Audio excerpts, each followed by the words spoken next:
श्री बाबांकडे माझा असलेला आज भक्त, माझा एक शिष्य आज माझ्या भेटीला आलाय. स्वामींच्या मनामध्ये सुद्धा ती तळमळ होती.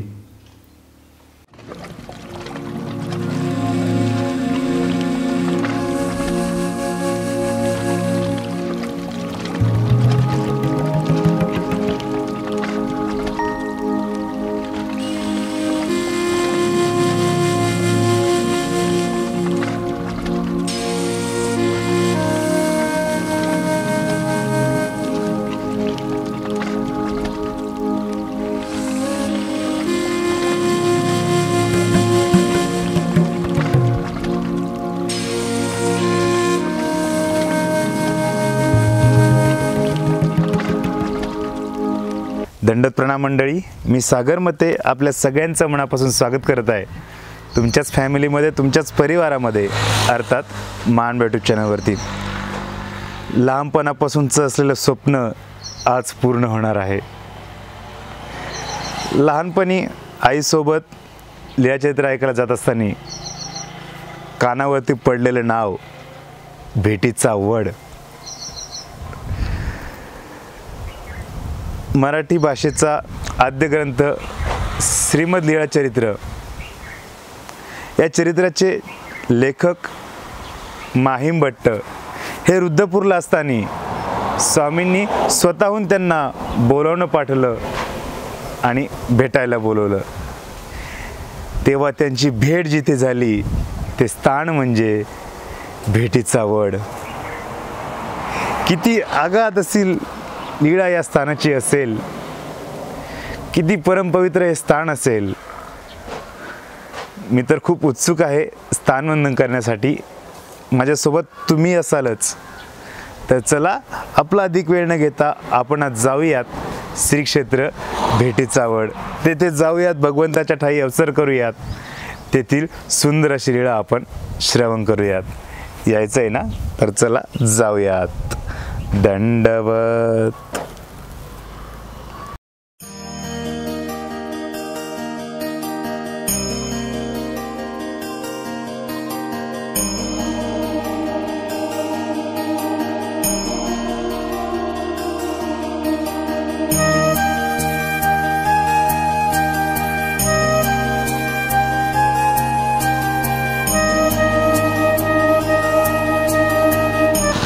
तर मंडळी, फायनली आपण आता येऊन पोहोचलो आहोत श्री क्षेत्र भेटीचा वड येथे. हेच ते मंदिर आहे जे की आपण आपल्या स्क्रीनवरती बघत होता, जेथे माझ्या सर्वज्ञ श्री चक्रधर स्वामींचं हे चरणांकित स्थान आहे, आसन स्थान हे आहे. मी खूप उत्सुक आहे बंधूंना स्थानवंदन करण्यासाठी. तुम्ही पण असालच. तर चला जाऊयात आपण आता स्थानवंदन करायला.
बंधूंनो, असं हे परमपवित्र स्थान आपण वंदन केलं. या स्थानाची लीळा आपल्याला आता श्रवण करायची आहे.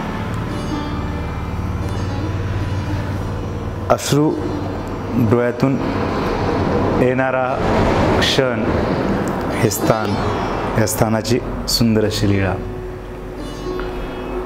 परब्रह्म परमेश्वर अवतार साधनदाता सर्वज्ञ श्री चक्रधर स्वामी जीवाच्या उद्धारणाकरिता महाराष्ट्र परिभ्रमण करत होते. उत्तरार्धातील या लीळा आहेत. एके दिवशी हंसराज ही स्वामींची एक शिष्या, एक भक्त, ही रुद्रपूरला गेली श्री प्रभुबाबांच्या दर्शनाला. तिथे गेल्यानंतर ती श्री प्रभुबाबांना भेटली, दंडवत केला, श्रीचरणा लागली.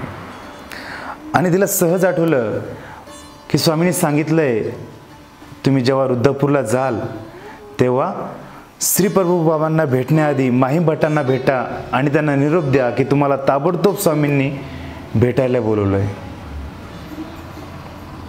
तिला आठवलं. तिने लगेच माहीम भट्टांचा शोध घेतला. माहीम भट्ट भेटले. माहीम भट्टांना तिने दंडवत केला आणि सर्व निरोप माहीम भट्टांना दिला. माहीम भट्टही खुश झाले. मला देवाने बोलवलंय, आज स्वामींनी बोलवलंय, भेटीसाठी बोलवलंय मला. मग लगेच त्यांनी ताबडतोब सर्व तयारी केली. श्री प्रभुबाबांकडे गेले. श्री प्रभुबाबांना दंडवत केला, श्रीचरणा लागले. जी बाबा, स्वामींनी बोलवलंय, जाऊ का? गोविंद प्रभुबाबांची, श्री प्रभुबाबांची आज्ञा घेतली. श्री गोविंद प्रभू मोठ्या आनंदाने म्हणतात, अहो मेला जाय म्हणे, जावेची म्हणे. असं म्हणून माहीम भट्ट तिथून निघाले. अभयसालाही भेटले. अभयसालाही दंडवत केला आणि त्यांची सुद्धा एका दृष्टीने आज्ञाच घेतली. तिथून निघाले. निघण्याआधी हंसराजाला विचारलं, स्वामींचं वास्तव्य आता कोणत्या परिसरात आहे? मग तिने सर्व सांगितलं. स्वामींचं वास्तव्य अंबा या परिसरामध्ये आहे. चकलांबा वगैरे हाच तो सर्व परिसर.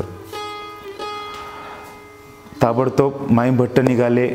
दरकोस दरमुक्काम करत करत करत करत अंबा या परिसरामध्ये आले. परंतु तेथून निघण्याआधी अभयसाने माहीम भट्टांना प्रसादसुद्धा दिला होता. प्रसादाचा लाडू आणि कुसकाटा असं माहीम भट्टांच्या सोबत दिलेलं होतं. माहीम भट्ट आले.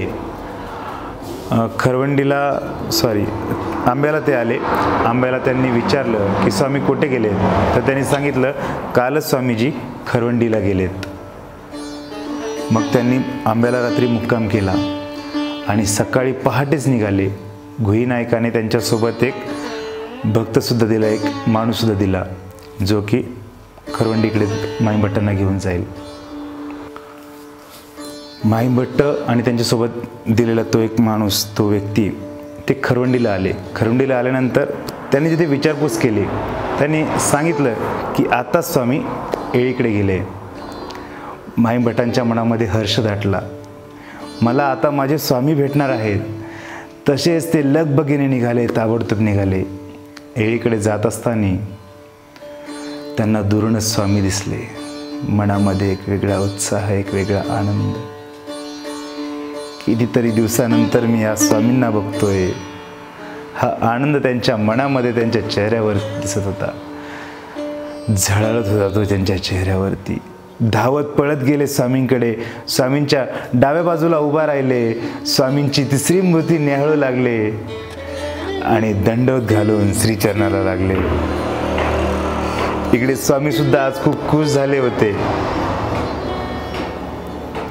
श्री प्रभुबाबांकडे माझा असलेला आज भक्त, माझा एक शिष्य आज माझ्या भेटीला आलाय. स्वामींच्या मनामध्ये सुद्धा ती तळमळ होती. माहीम भट्टासारखा शिष्य, एक भक्त भेटतोय आज स्वामींना. काय ते दृश्य असेल. स्वामींनी लगेच त्यांना क्षेमालिंगन दिलं किती भाग्याचे होते भक्त.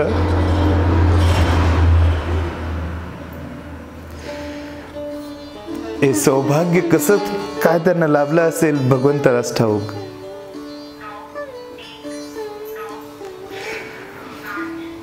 असे ते भाग्यवान माहीम भट्ट त्यांना स्वामींनी क्षेमालिंगन दिलं. स्वामींनी चक्क त्यांचा हातात हात धरला. श्री प्रभुबाबांच्या लीळा क्रीडा ते विचारू लागले, त्यांची विचारपूस करू लागले. रस्त्याने चालत चालत असताना रस्त्यावरती येथे वडाचं झाड होतं. त्या वडाच्या झाडाखाली स्वामींनी आसन घेतलं.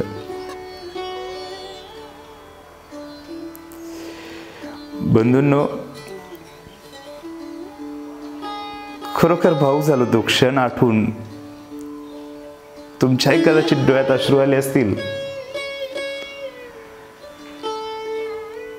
असं हे परमपवित्र स्थान, या स्थानास माझा शिरसाष्टांग दंडवत. यासोबतच येथे अनेकविध लीळा घडल्यात. त्यामध्ये खूप सारं वचन, सिद्धांत या गोष्टी आहेत. कृपया आपण त्या ज्या लीळा आहेत आपल्या श्री गुरूंच्या अमृतमय वाणीतूनच श्रवण करा. खूप महत्त्वपूर्ण त्या लीळा आहेत. श्री प्रभुबाबांनी काय काय क्रीडा केल्या ते सर्व काही माहीम भट्टांनी स्वामींच्या पुढे सांगितलेलं आहे. स्वामींनी ते मोठ्या आनंदाने श्रवण केलेलं आहे. त्या ज्या लीळा आहेत त्या कृपया आपण आपल्या श्री गुरुजनांना विचाराव्यात.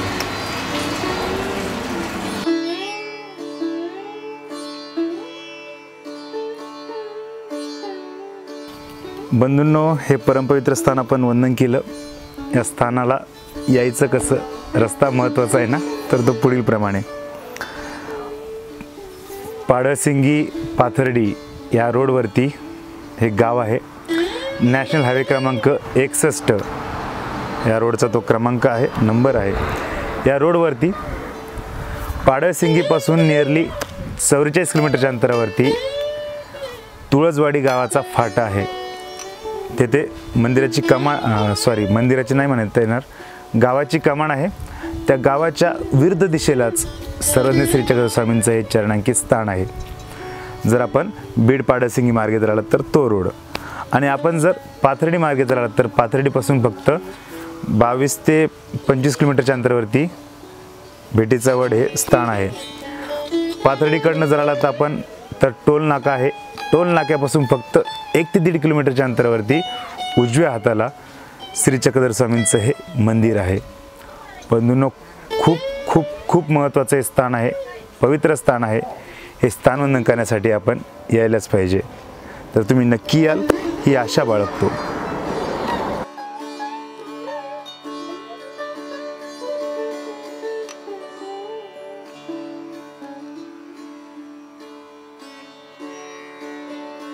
शूटिंगच्या वेळेला मयूरने सहज विचारलं, आता का राहिलं? आताच तर खरी प्रेमाची गोष्ट आहे. हा जर व्हिडिओ तुम्हाला आवडला असेल तर या व्हिडिओला लाईक करा, शेअर करा, कमेंट करा. आणि आपण जर नवीन असाल आमच्या महानबाई यूट्यूब चॅनलवरती, तुमचं जे चॅनल आहे या चॅनल आपल्याला खूप खूप खूप मोठं करायचं आहे. 2.5 लाख सदस्य आहेत, 5 लाख करायचे. त्यासाठी तुमचं एक सबस्क्राईब खूप महत्त्वाचं आहे. तुमच्या संपूर्ण परिवारातील जेवढे काही सदस्य असतील त्यांना या चॅनलला सबस्क्राईब करायला सांगा. आणि या भल्या मोठ्या परिवाराचे सदस्य व्हा. बंधूंनो, पुन्हा भेटूयात पुढच्या व्हिडिओमध्ये. तोपर्यंत दंडवत.